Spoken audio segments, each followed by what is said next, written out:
Kristen Denny-Chambers, clarinetist, composer, and founder of Clarinet Playground. This is video number 30 out of 40, going through all of the etudes in Finger Fitness Études Book 2, and this one is for Midnight Prowler. Midnight Prowler is dedicated to Jessica Lindsey. Jessica is equally devoted as a performer and a teacher. Dr. Lindsay is committed to pushing the boundaries of the clarinet by commissioning new repertoire, championing music by diverse composers, and showcasing works through commercial recordings, performances at festivals, and conference presentations. She is regularly programmed at Clarinet Fest, the National College Music Symposium, and the International Music by Women Conference. Dr. Lindsay actively performs with Spatial Forces Duo, a bass clarinet and clarinet duo she co-founded with Dr. Christy Banks, which has received critical acclaim for its energetic performances of electroacoustic music. In Charlotte, she plays bass clarinet with the Burnt Reeds Quintet, a group that is dedicated to commissioning and performing repertoire for this emerging configuration of chamber ensemble, including clarinet, oboe, bassoon, saxophone, and bass clarinet. As an orchestral player, she has performed with the Lincoln and Omaha Symphonies, Fairbanks Symphony Orchestra, and Opera Fairbanks. She currently performs with the Nebraska Chamber Orchestra as bass clarinetist and subs often with the Charlotte Symphony Orchestra. There's plenty more to learn about Jessica, so I will include her full bio in the notes. Jessica and I first met when I attended the University of Nebraska for my master's degree. She finished her undergrad there and then stayed for her master's, and then later went to the University of Colorado at Boulder to complete her doctorate, and we got to cross paths again, playing together in ensembles and enjoying our education together. Jessica likes to have fun and be silly, and for years she has held on to the fun nickname of Jessica McDanger Lindsay. So that is how the danger and mystery came about for this etude. Let's take a look at the music. At the bottom of each page in this book, you'll find one or two practice tips. For this one, a secure left hand position with efficient movement is critical for executing the throat tone combinations, and we'll get into that in a little bit. At the top of the page, you'll find two finger drills. These are directly folded into the music, so we want to spend some time here, and these are especially tricky. So when we look at that first one, we're playing C sharp to F sharp. So we need to coordinate the pinky and the ring finger of the left hand to lift off of that C sharp key and coordinate the thumb to lift together. And that can be a little tricky, so you want to spend some time there. The second finger drill is a little bit easier. You're just playing C sharp to open G. But again, we must coordinate the lifting of that pinky with the ring finger so we avoid any kind of blips or extra notes.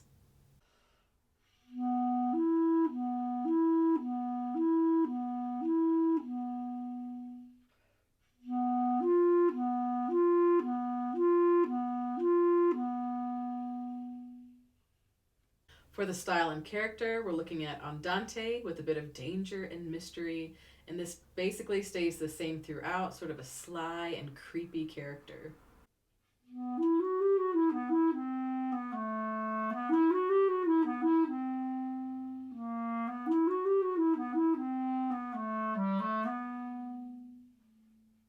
The climactic forte moments are a little bit more rambunctious. They can be more outgoing or assertive, especially with the accents.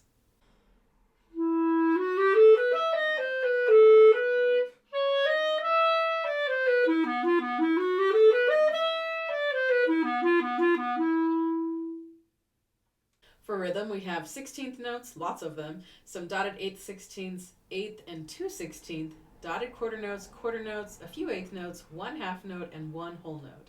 Let's take a look at the beginning at some rhythms there. So if I'm counting that, I would count 1 T ta ta, 2 T ta ta, 3 ta 4, 1 T ta ta, 2 T ta ta, 3 te, 1 T ta ta, 2 T ta ta, 3 ta 4, ta ta 1.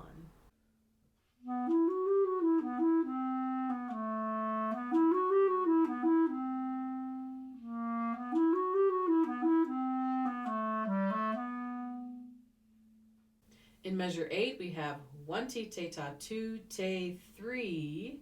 Notice the retard 2, so we've got plenty of time to stretch and give some tenutos on those eighth notes.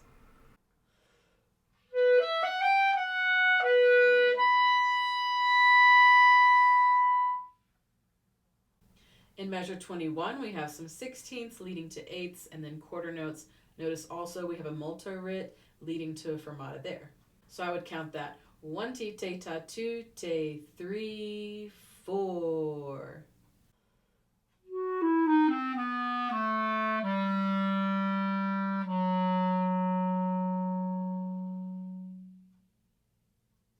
Then finally in measure 25, we have constant 16th notes leading to the only whole note in the entire exercise.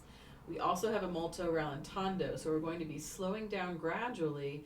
So as you get to that whole note, you need to sort of subdivide the tempo you ended with so that you are sure to play it for the full value.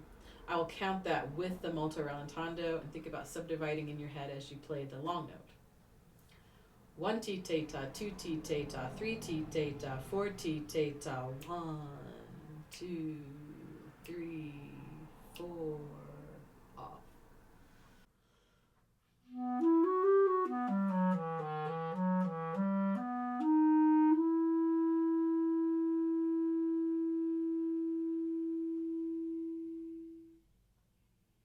Some areas for focus. We start at the beginning. There's plenty going on there with that first finger drill interval and the throat tone gymnastics, leading us back to that reminder that we had at the bottom of the page. We need really efficient movement in that left hand, especially as we maneuver around those throat tones. So at the beginning we have C sharp, F sharp, G sharp, A, G sharp, F sharp, C sharp, F sharp. And that comes back many times. We need very good efficiency here. We want to avoid over moving. Think about the shortest distance you can get from one note to the next. Keep that curve in the hand and know that when your G sharp key is open, your A key can also be open. So you can just lean in on that and then let go. Lots of different tricks to maneuver around that.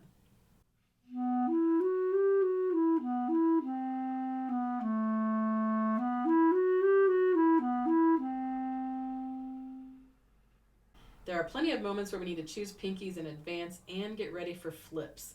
So in this etude, we have plenty of E sharp to F sharp, which normally you might want to go E sharp, which is your first finger F basically, to the fork. That's our tendency. But what follows the F sharp is a C sharp. And if you try to go from fork F sharp down to a C sharp, you're going to run into a tangle. So we do have to learn to flip very cleanly. You do get an articulation there, so that's handy. And then you're going to go down, I would go down to the right side C sharp after the flip.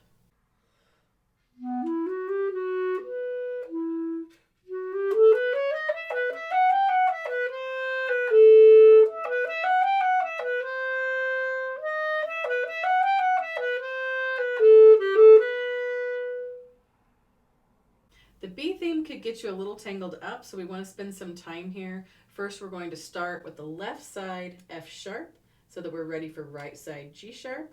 We're going to go up that scale, A, B, C sharp. Then we start having our skips of our main finger drill. F sharp, C sharp, F sharp, G natural, C sharp, G, C sharp, A, G sharp. Then we go up the scale again, F sharp, G sharp, A, B. I do that on the left, and then right C sharp, middle for F sharp, and then we get another lovely flip-flop to E sharp, down to D. Then I like to favor the right side B there. G sharp, thumb for E sharp, D, B, G sharp.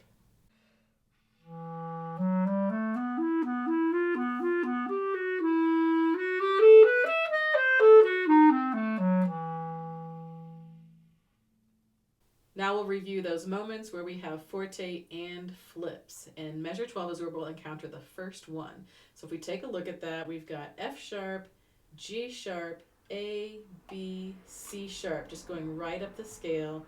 I like to go to the right side C sharp so that when I go to my middle F sharp, I have all the movement in one hand.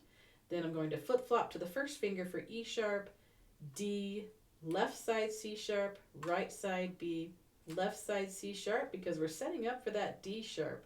Now, if you do take a breath there, you could do the opposite with your pinkies leading up to that because the breath is there.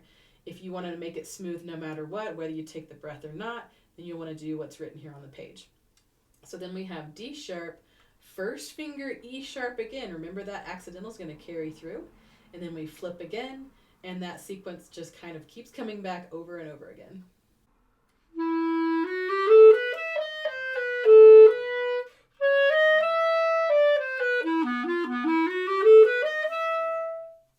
The last two areas we'll hit are where there's a change in the pattern, so it might catch you off guard.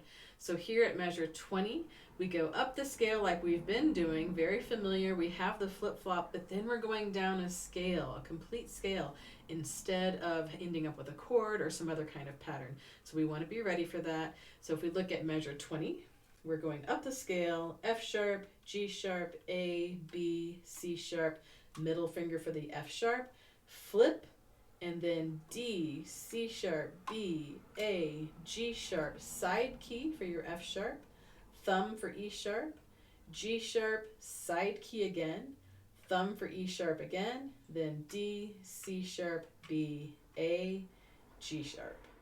Also in this line, we have a molto rit leading to the fermata, so we've got plenty of time to stretch leading into that.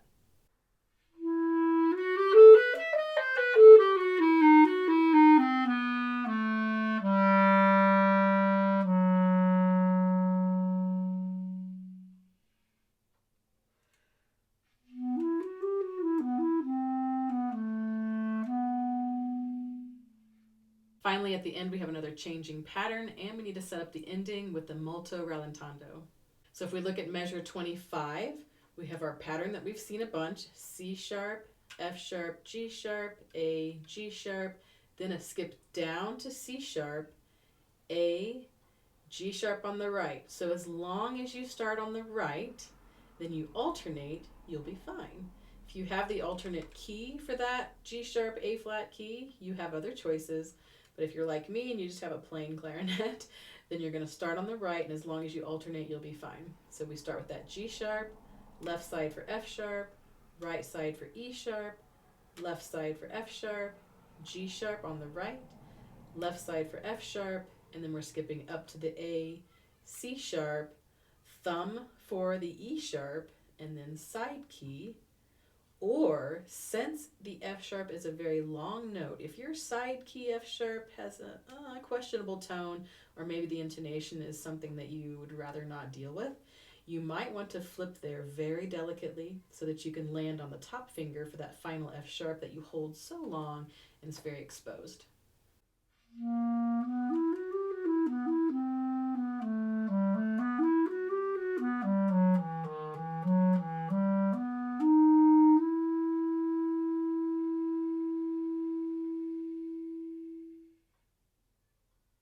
Now for some final thoughts.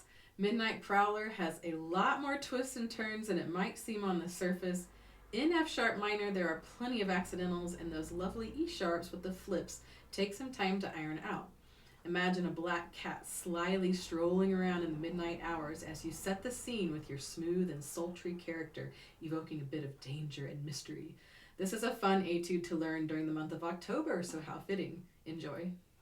To listen to a beautiful recording of this etude and all other etudes from this book, head over to my website, clarinetplayground.com. Trevor Stewart has recorded all 40 etudes beautifully, and they are available for purchase there on my website. Feel free to join us in the Clarinet Playground group on Facebook, where we play and post for each other. And head over to my website at clarinetplayground.com for more fun music and books. Thank you so much.